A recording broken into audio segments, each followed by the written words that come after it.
ဒီကောင်မလေးကတနက်ကိုပေါက်စီအလုံး100တောင်စားနိုင်တာတော့ဘယ်တော့မှဘိုင်းမဝပါဘူးသူကဆရာဖြစ်သူရဲ့အစားအစာတွေကိုပါလူစားလုံးလို့ဆရာလည်းတော်တော်လေးကိုစိတ်ပြက်လက်ပြက်ဖြစ်နေရရှာပါတယ်တခြားသူတွေကတော့အမြဲတမ်းဘိုင်းမဝဖြစ်နေကြရတာပေါ့အကယ်၍ဒီကောင်မလေးကိုသာဒီကနေမောင်းမထုတ်ဘူးဆိုရင်တာဝါကျောင်းတော်ကြီးတစ်ခုလုံးဒေဝါလီခံရတဲ့အထိစားဖြစ်ပါလိမ့်မယ်ဒါကြောင့်မို့ဆရာဖြစ်သူကကောင်မလေးကိုသူ့ရဲ့ချမ်းသာကြွယ်ဝတဲ့အကူဖြစ်သူစီပို့ဖို့ထုတ်ပိုးပြင်ဖို့ချက်ချင်းဝိုင်းကူကြပါတော့တယ်ကောင်မလေးတောင်ပေါ်ကနေထွက်ခွာခါနီးမှာဆရာကဆွဲကြိုးပရိတ်တီတစ်ခုပေးလိုက်ပြီးဒီဆွဲကြိုးကသူ့အကူစီကိုလမ်းပြပေးလိုက်မယ်လို့ပြောလိုက်ပါတယ်ကောင်မလေးကျောင်းကနေထွက်သွားတာနဲ့တကျောင်းလုံးကလူတွေပျော်လုံးလို့ခုန်ပေါက်နေကြပါတော့တယ်ဒါပေမဲ့ကောင်မလေးတောင်အောက်ကိုဆင်းလာတာနဲ့တပြိုင်နက်သူ့ကိုယ်ပေါ်ကဆွဲကြိုးကချက်ချင်းလင်းထိန်လာပါတယ်သူကသူ့အကူဟာအနီးနားမှာရှိနေနိုင်တယ်ဆိုတာကိုအာယုံရလိုက်တာပေါ့ဒီမှာပဲနမဲကြီးမင်းသားတယောက်ကထိုနေရာကနေဖြတ်သွားပါတယ်သူကကားပေါ်တက်ဖို့လုပ်တဲ့အချိန်မှာပဲမမျှော်လင့်ပဲကားတကားလက်ကင်ကိုဆွဲဖြုတ်မိရသားဖြစ်သွားပါတယ်အတော်လေးရုန်းကန်လိုက်ရပြီးမှကားထဲကိုဝင်နိုင်ခဲ့ပေမဲ့သူ့ရဲ့နှက်ကတိုင်ကကားတကားကြားထဲညှက်သွားပြန်ပါတယ်ဒီလိုမျိုးကန်ဆိုးမှုမှောင်ကြတဲ့အခြေအနေတွေဟာသူ့ရဲ့ညီမဖြစ်သူအနားမှာရှိနေတဲ့အချိန်မျိုးမှာပဲဖြစ်လေရှိတာပါဒါကြောင့်ထိုလူကသူ့လက်ထောက်ကိုကားအမြန်မောင်းထွက်ဖို့ခိုင်းလိုက်ပေမဲ့မမျှော်လင့်ပဲထိန်းချုပ်မှုကင်းမဲ့နေတဲ့ကုန်ဒီတစည်းကသူတို့စီကိုအချိန်ပြင်းပြင်းနဲ့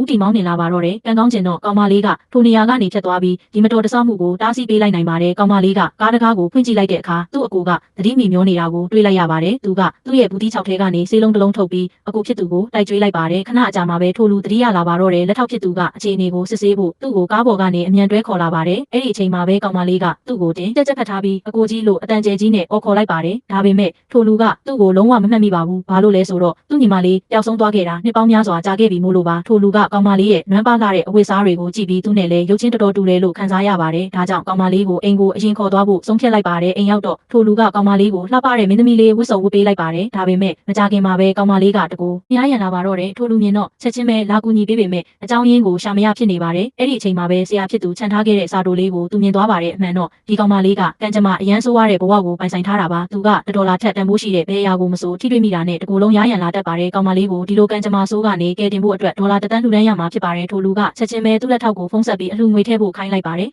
လက်ထောက်ကဖုန်းနဲ့အလှူငွေလွှဲပေးလိုက်ပြီးတာနဲ့ကောင်မလေးကချက်ချင်းပဲပြန်လဲကောင်းမွန်သွားပါတယ်ဒီအချိန်မှာပဲထိုလူကကောင်မလေးဆွဲထားတဲ့ကြောက်စိမ့်ဆွဲကြိုးကိုမြင်သွားပါတယ်သူဒါဟာသူ့အမြဲတမ်းလိုက်ရှာနေခဲ့တဲ့ညီမလေးဆိုတာတေချာသွားပါပြီသူတို့နှစ်ယောက်အချင်းချင်းမှတ်မိပြီးစုံစည်းခံနေအချိန်မှာပဲကောင်မလေးကသူ့အကိုရဲ့ကံကောင်းခြင်းနှစ်ဖျားအရှိန်ဝါတွေကတဖြည်းဖြည်းနဲ့တိတ်တဆိတ်ပျောက်ကွယ်သွားနေတာကိုသတိပြုမိလိုက်ပါတော့တယ်